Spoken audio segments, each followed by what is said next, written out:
नमस्कार। Book audio में बहुत बहुत स्वागत करता हूं मैं आपका दोस्त ब्रजेश।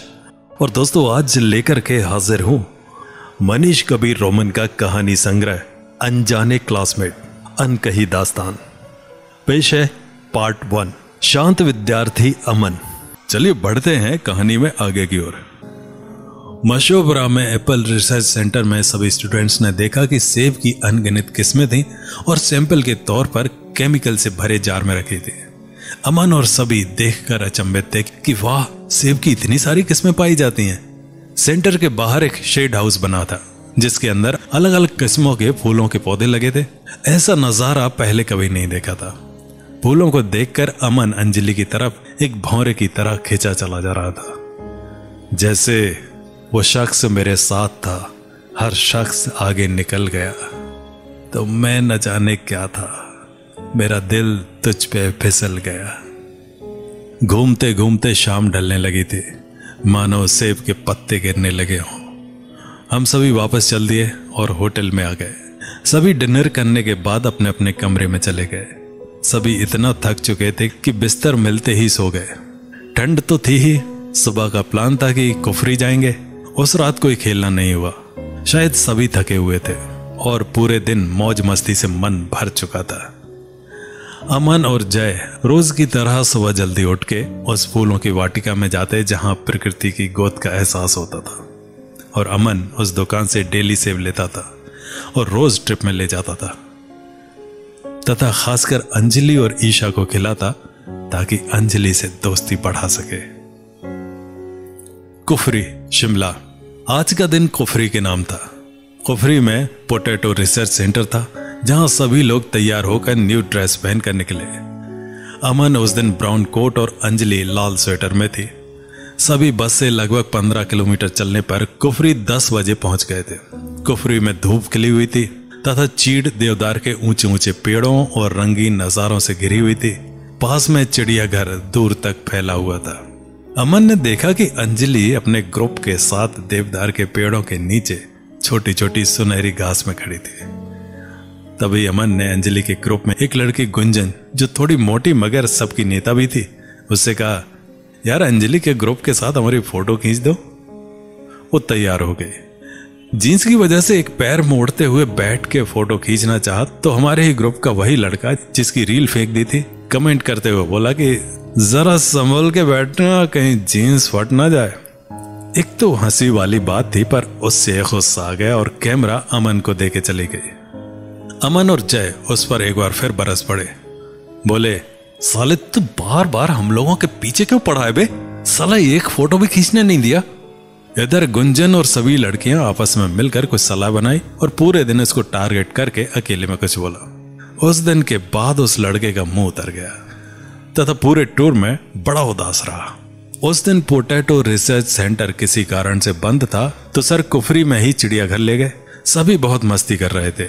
अमन, अंजलि, जय काफी दूर दूर तक घूमने का आनंद ले रहे थे। बहुत सारी फोटो सबने खींची क्योंकि नजारा इतना लुभावना और मन को मोह लेने वाला। छोटी छोटी कैप आकार के मैदान, पीली पीली सुनहरी घास, थोड़ी ठंड, साफ मौसम, सच में जन्नत से कम नहीं लग रहा। उन सब के बीच अमन और अंजलि के बीच नजदीकियां बढ़ रही। इस मोहब्बत के माहौल में अमन को सिर्फ अंजलि का साथ ही अच्छा लग रहा था। यही होता है जब किसी को अपना दोस्त बनाने के लिए कदम बढ़ाते हैं तो रिश्ता तभी बनता है जब उनकी सोच और समझ आपस में मैच करती है, तभी दोस्ती संभव होती है। कुफरी में सभी कुछ न कुछ खाने को लाए थे। लड़कियां अपने घरों से ड्राई फ्रूट के बने आइटम लाई हुई थीं। लंच के समय सबने एक दूसरे को खिलाया। अमन के पास वही सेब थे जो अंजलि और ईशा को जरूर देता था। अंजलि अपने घर की बनी मठरी लाई थी जो अमन को दी। अमन के खुशी का ठिकाना ना रहा। सर ने बोला, यहाँ एक ग्रुप फोटो ले लो। सभी स्लोप के आकार के लोकेशन में नीचे से ऊपर की तरफ बैठ गए।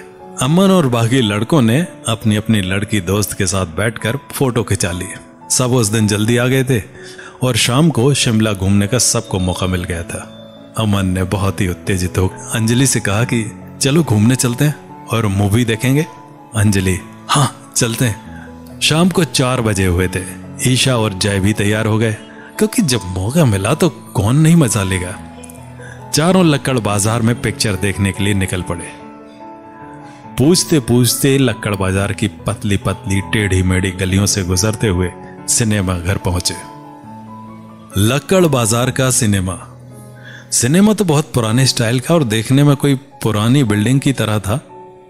उस समय पिक्चर लगी थी कोई आपसा।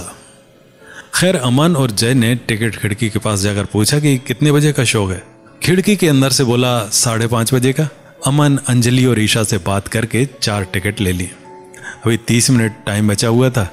अमन ने बोला चलो तब तक कुछ खाते हैं।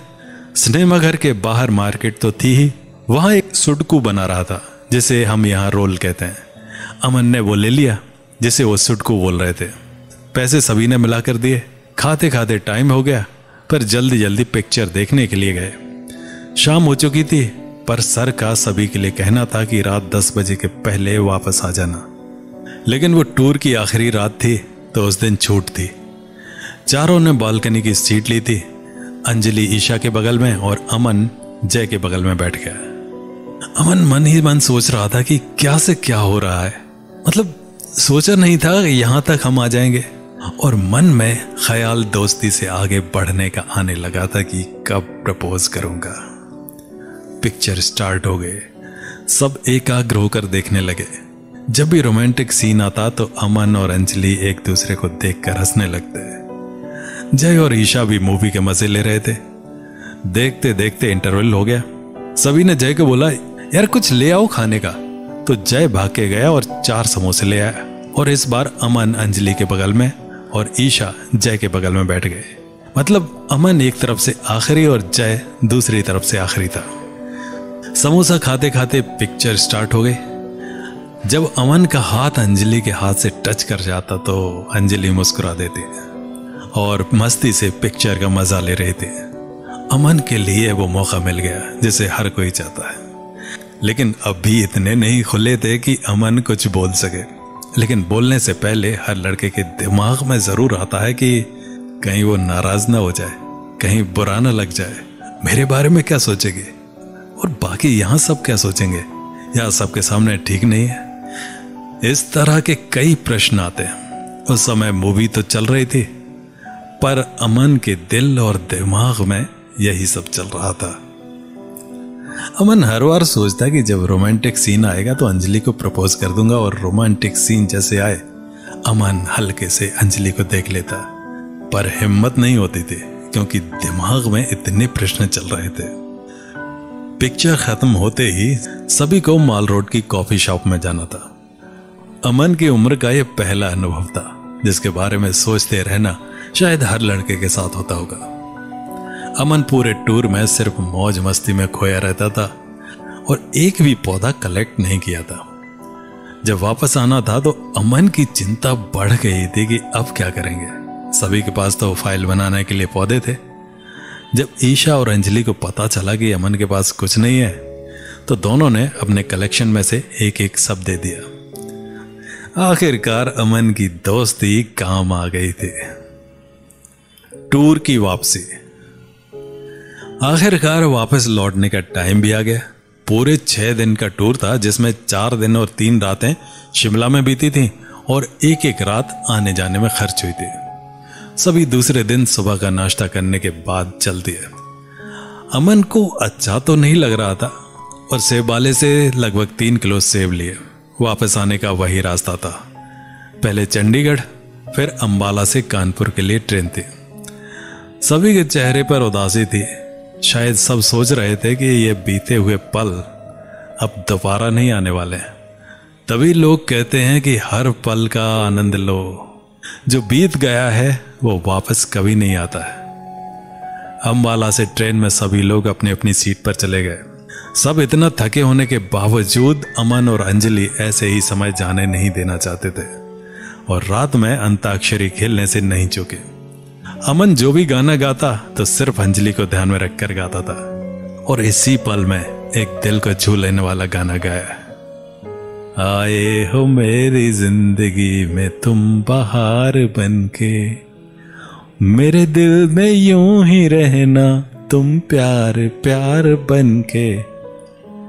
अमन को ट्रेन में तबीयत सही नहीं लग रही थी और बहुत तेज ठंड के साथ बुखार आ गया, जिसमें वो अपनी सीट पर लेट गया। अमन ने जो ईशा से बोला था वो वक्त आ गया था और आखिरकार उसकी जरूरत पड़ ही गई। ईशा ने अमन को देखा कि वाकई तेज बुखार था। उसने दवा दी और एक नर्स की तरह देखभाल की। अमन ने उसका समर्पण देखकर ऐसा महसूस किया कि इससे अच्छा दोस्त हो ही नहीं सकता। और कहानी जारी रहेगी अगले अंक में, तो मिलते हैं अगले अंक में।